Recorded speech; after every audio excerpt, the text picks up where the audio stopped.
time for the India-South Africa series finally, and what is very important is this is a build-up for the World T20 2020 World Cup rather now for next year. So India will have to do well. I mean, they've got to get their combination right. They will have to try people, but at this point in time, Rohit Sharma, Virat Kohli, Shikhar Dhawan. I mean, now question is Shikhar Dhawan, has he been consistent enough in T20 cricket? KL Rahul has had a fantastic IPL. He's played very well in the last T20 series against Australia. So does he need a go, or should he be given a go? Rishabh Pant, Manish Pandey, these people, Shreyas Iyer. So India has real batting depth. Question is how will they modify it? In the middle they've got the Pandya brothers, Krunal and Hardik, very important T20 players. On the other hand, South Africa team in progress. I mean, after a bad World Cup, Quinton de Kock and Rassie van der Dussen, Reza Hendricks, some of the other bowlers, Kagiso Rabada, obviously their star.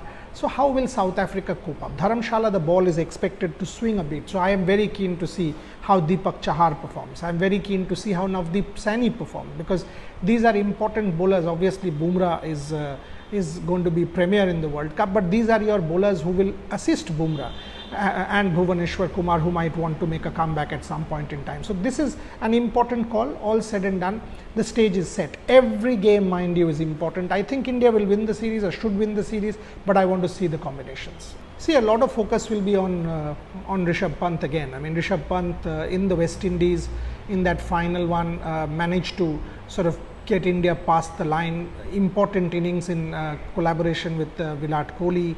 India rested Rohit Sharma, if you remember, and Virat Kohli got a 59. Rishabh Pant got a 60 plus and managed to win that game. So that was very important. And it is very important for Rishabh Pant to sort of make his mark in this format, because he is your preferred wicketkeeper going into Australia in the 2020 World Cup. Mind you, Sanju Samson is really breathing down his neck. In that India A game, 92 of 48 balls from Sanju Samson. So he has been in extraordinary form. So for Rishabh Pant, the selectors have reposed faith in him, and justly so. He's an absolute match winner. So for Rishabh Pant to be able to do that, it is extremely important that he performs and performs consistently. That is something I want to see from somebody of his talent and potential. He just needs to give himself a few balls at the top of the order. The moment he does that, he has that ability to sort of accelerate at any given point in time and take the score to a really good position, or finish the game, as we have seen in the West Indies. So Pant just needs to modify his game a little bit and not rush too much at the top, show a bit of maturity, which is what I want to see. In Dharamshala, players like Deepak Chahar, Navdeep Saini, I mean, these guys should fancy themselves, because there will be a bit of nip, there will be a bit of swing.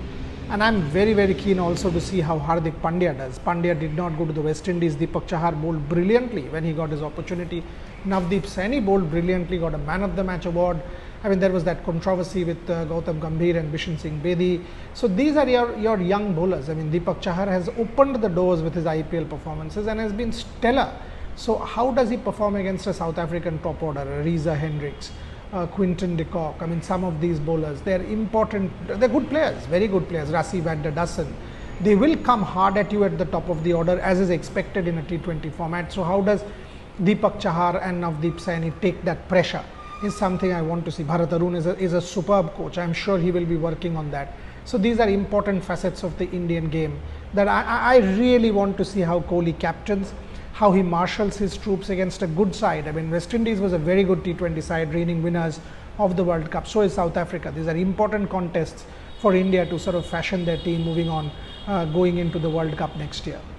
Finally, I want to talk to you about the Ashes. What an intriguing day. I mean, Steven Smith once again almost getting to 100. I mean, the fact that he was out proved he was mortal, he was human. If he got another 100 with 7 wickets down, it would just be, I mean, is this man human at all? And he missed a straight one. I mean, he missed a straight one of Chris Wokes. So he can also make mistakes. This is now England's match to lose. They've got a handy 70-run lead. And they managed to negotiate the last few minutes of yesterday. Rory Burns, extremely good catch and then coming out. But on the other hand, think of Jofra Archer, 24 overs. I mean, 24 overs he's played the World Cup, did a lot of bowling. All of the matches of this series has done a hell of a lot of bowling. England has not rotated their bowlers unlike what Australia has done.